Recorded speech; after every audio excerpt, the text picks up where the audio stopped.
looking at the first paycheck, it was always about realizing, hey, this is not the number that I saw on my offer letter. That's the first realization you get. Your eyes don't go around the, what's written on the pay stub on the top. It's always around what's the amount that I'm getting in my bank account today. My name is Carl Pavri. I'm Director for Global Payroll and Employment Tax at LinkedIn.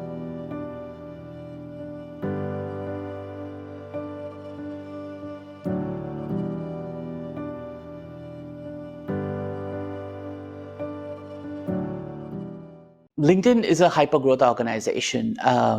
We are working through a lot of change. The organization is always growing, always challenging our processes.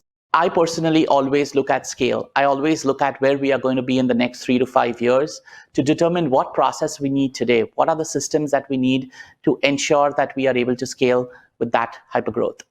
I joined LinkedIn around more than 7 years back at this stage when I was leading finance operations for LinkedIn in India.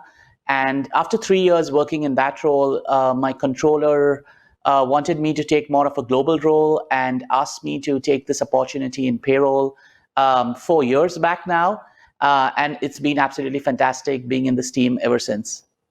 The thing that I most like about being in payroll is an organization that has a mix of both process, technology, as well as a people element to it, which is critical.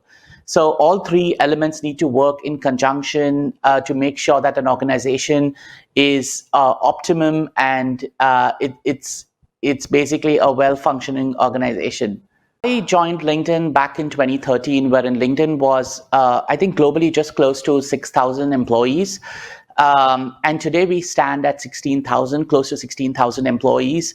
So it's been a massive growth that the company has gone through in the last 7+ years.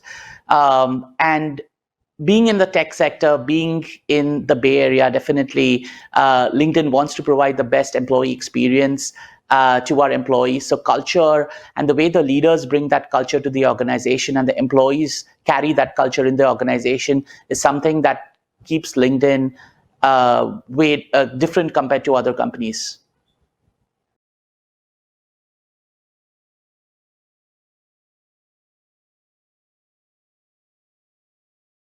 One of the biggest challenges in being in a hypergrowth organization is there is a lot of movement in headcount, there is growth, and scalability of our processes and technology is critical for an organization. So at LinkedIn, we always focus on scale from a 5-year horizon to see where we are heading rather than where we are right now.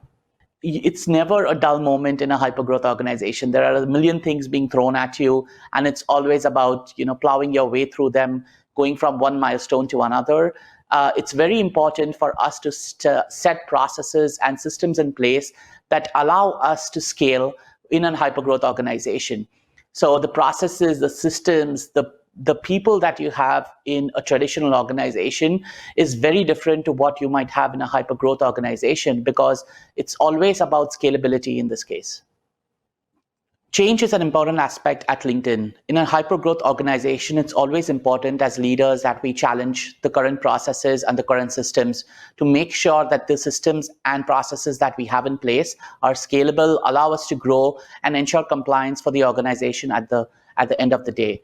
We want to make sure that this change is brought about in the most efficient manner and making sure that our business partners, employees, and stakeholders are all on board when we make and execute this change.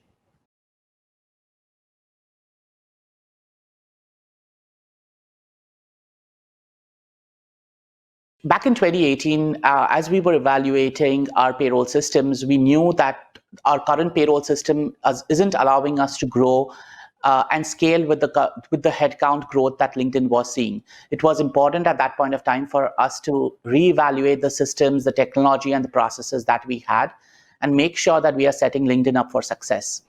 So in 2018, we started an RFP process wherein we evaluated other payroll systems, especially in our high headcount regions like the US, Canada, UK, and Ireland, to make sure that we were looking and evaluating at systems that not only provided a stronger technology, but also provided better processes and system integrations that would allow us to scale.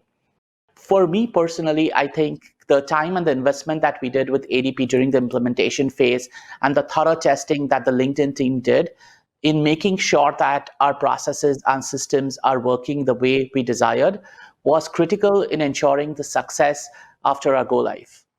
Nonetheless, there's always a lot of anxiety when it comes to the first payroll because, as a payroll organization, the last thing you want to do is get the employees' pay wrong.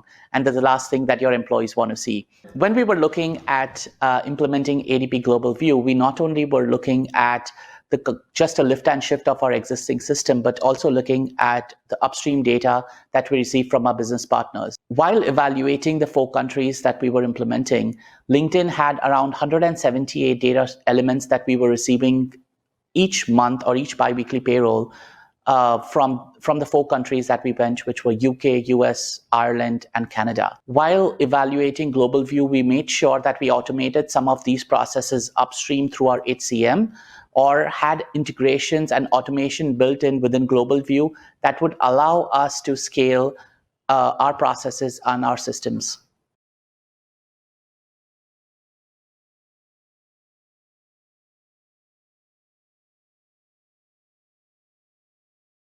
An important part of the process transformation within payroll is looking at our own teams.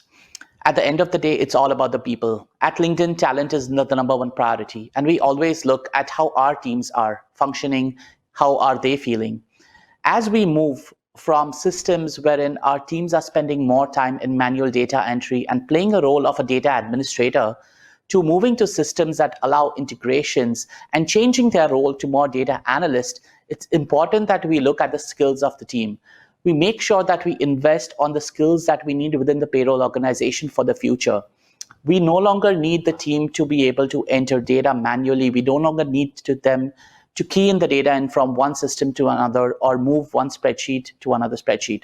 It's all about how they analyze the data. How are they reviewing the logs? How are they reviewing the data to make sure that the systems and processes are functioning in the right way? For my personal growth, I of course leverage LinkedIn Learning as well. I use a lot of my time is spent around learning and making sure that I'm updated. I have, with my colleagues and networking partners, I do spend a lot of time just chatting with them. Whenever new issues come up, it's always good to have, I would say, like a board of directors for you that you can channel your thoughts on.